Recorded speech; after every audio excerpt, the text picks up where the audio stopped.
राम राम जी सारे ने। सवेरे के बज रहे हैं 5 और आज मैंने उठता ही सबसे पहले लगाई कपड़े धोने की मशीन, क्योंकि अगर दिन में कपड़े धोऊं तो फिर पूरा दिन काम फैला पड़ा रहा है। आप सब ने बताइए कि मेरा शॉप का काम है, तो 8 साढ़े 8 बजे तक फिर मैंने शॉप पे भी जाना हुआ है। तो उसके बाद फिर मैं लगी मेथी में घास पाड़ने, और मेरी मेथी लगभग 10-15 दिन में तैयार हो जाओगी सब्जी खातर। तो आपके भी अगर जगह है तो थोड़ी थोड़ी हरी सब्जियां उगाएं, जहर खाने से बचें।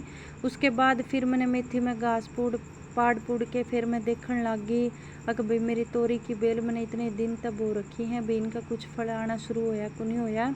तो मैंने देखा तो छोटी छोटी तोरियां आनी शुरू हो गई थी। तो मैं बहुत खुश हुई कि चलो भाई 10-15 दिन में कम से कम एक सब्जी तो तैयार होगी।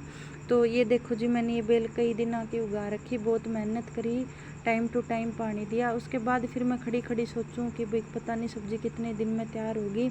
उसके बाद आज मेरी बेटी की लड़ाई होगी, वह बारी काटन तो नाट गई, मना आवा था उसका ऊपर गुस्सा, और मेरा जी करे था जो कर इस कुर्ता ने पिटन लाग रही उस तरह में उसने भी पीट दी। फिर मैं सोची बालक है कोई बात नहीं। उसके बाद फिर मैंने लड्डू गोपाल जी के दर्शन करे।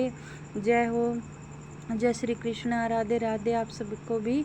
उसके बाद फिर ये देखो जी, ये हमारा मिनी बैंक, आज मैंने 10 रुपये पाए थे तो मैंने गुल्लक में डाल दिए, आप भी अपनी बचत करें। उसके बाद फिर मैंने ली दवाई, आज मेरी दवाई थोड़ी सी रह रही थी तो मैं बहुत खुश हुई, चलो कम से कम एक दवाई लेने तक तो पेंडा छूटा। आज ये मेरी दवाई फिनिश हो गई है। उसके बाद फिर मैं दवाई लेके थोड़ी देर बैठी रही। उसके बाद फिर मैं चल पड़ी दुकान में, और ये गली में हमने कणक सुखा रखी थी, कणक में सुर्सियाँ हो गई थी, तो यहाँ बहुत सारी कीड़ी मकोड़े आ गए थे, तो मैंने थोड़ी दवाई डाल दी और कीड़ी मकोड़ों के लिए अलग से कणक डाल दी। उसके बाद फिर मैं गई माँ और है कैंपर में पानी भरने। ये माँ और बैठी, मेरी सास बैठी, मेरी देवरानी फ़ोन पे बात कर रही थी। उसके बाद फिर मैंने भरा अपना कैंपर। मैंने सोची कि जब तक कैंपर भरा मैं इनका किचन में ताका झाकी कर लूँ।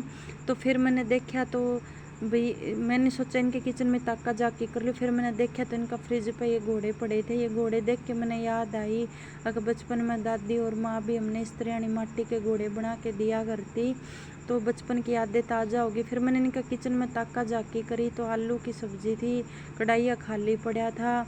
और फ्रिज खोल के देखा तो फ्रिज में इनका ये देखो जी, फ्रिज खोल के देखा तो फ्रिज में इनका सिवाय पानी के कुछ भी नहीं था, फ्रिज खाली पड़ा था। फिर ये मेरे देवर जी लगे हुए सफाई अभियान के, आप भी अपने आसपास सफाई रखें। फिर मैं पहुंच गई शॉप पे ये मैं नया कपड़ा कल लेके आई थी। ये सूट मैंने बहुत पसंद है, आप कमेंट बॉक्स में बताएं मैं इसको सिलवाऊं कि ना सिलवाऊं। उसके बाद फिर 11 बजे मैं आ गई घर। आज छोटा चाचा हो रहा है, मेरे देवर को देखने आ रहे थे। फिर हमने बनाया गेस्ट के लिए खाना, मेरी देवरानियाँ रोटियाँ बना रही थी, मैंने बनाया हलवा, मैंने बनाया सूजी का हलवा। और ये देखो जी, ये गेस्ट सब बैठे हुए हैं। और उसके बाद फिर मैंने लगभग हलवा लगभग मैंने हलवा बना दिया, सूजी का हलवा तैयार कर दिया। आप सब भी हलवा खा लो जी। और मैं जो भी खाना बनाऊं मेरे खाने की बहुत तारीफ़ होया कर, आप पता नहीं करेंगे कि नहीं करेंगे। उसके बाद फिर ये हलवा तैयार हो गया था अच्छे से। हलवा तैयार होने के बाद फिर मेरा भी जी चल गया, थोड़ा सा मैंने भी खाया। फिर ये मेरी ननंद और गेस्ट जो आए हुए थे आपस में बातें करी थी, हम उनकी बातें सुन रहे थे। उसके बाद फिर शाम के 7 बज गए, मेरे सिर में बहुत ज़्यादा दर्द हो गया था तो मैं ऐसे ही पड़ी रही शॉप पे।